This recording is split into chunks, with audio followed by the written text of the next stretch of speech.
बिस्मिल्लाहिर्रहमानिर्रहीम। अस्सलाम वालेकुम। Welcome to my YouTube channel ज़ायके पाकिस्तान के। तो आज हम आपके पास और भी बहुत ज़बरदस्ती और बहुत ही इजी बनने वाली डिश लेके आए हैं, जो कि हम बनाएंगे इस वक्त बीफ के साथ। तो किस तरह से बनाएंगे वो हम आपको आगे वीडियो में बताएंगे। तो वीडियो को स्टार्ट करने से पहले हमारे चैनल को लाइक करना, सब्सक्राइब करना और बेल आइकन को दबाना हरगिज़ मत भूलिएगा, और वीडियो को पूरा वॉच करना ताकि आप भी इसको अच्छे से घर में तैयार कर सकें और कम टाइम में तैयार कर सकें। तो किस तरह से तैयार करेंगे देखते हैं वीडियो में। सबसे पहले तो मैंने यहाँ पे बीफ ले लिया है, मेरे पास ये 1 किलो है।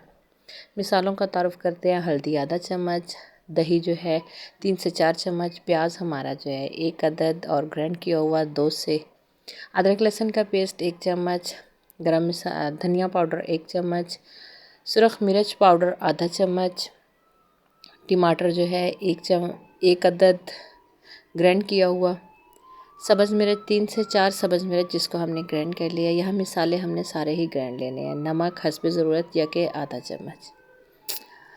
तो यहाँ पे हमने मिसाले सारे ही जो हैं ग्राइंड कर लेने हैं, यानी कि प्याज वगैरह भी ग्राइंड करके ही डालना है। सब मिसाले हम इसके अंदर ऐड कर देंगे।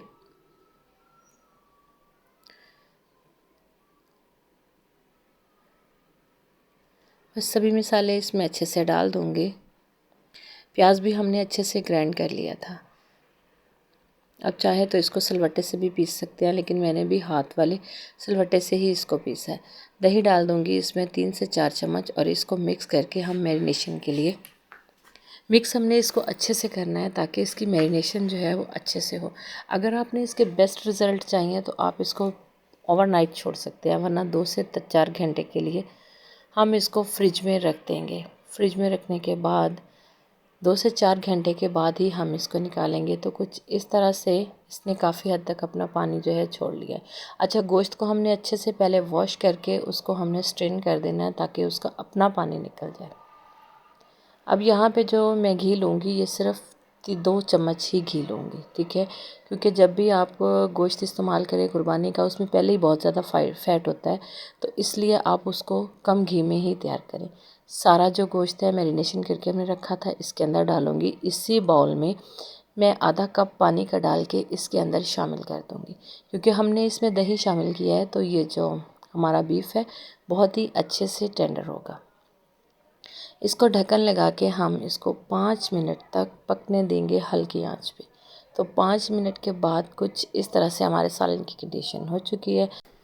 अब हमने इसकी भुनाई करनी है, तो अच्छी खासी करनी है, क्योंकि पहले हमने इसकी भुनाई नहीं की। जैसे ही भुनाई हो जाएगी हम इस पर आधा कप पानी का डाल देंगे और इसको 5 मिनट तक मज़ीद पकने देंगे, क्योंकि यहाँ पे हम ग्रेवी वाला सालन तैयार कर रहे हैं। 5 मिनट के बाद हम ढक्कन हटाएंगे तो सालन जो है वो हमारा बिल्कुल रेडी हो चुका है। गरम मसाला डालेंगे और इसको ढक्कन लगा के मज़ीद 1 मिनट तक छोड़ दूँगी ताकि इसकी गरम मसाले की अच्छे से खुशबू जो है इसमें फैल जाए। अभी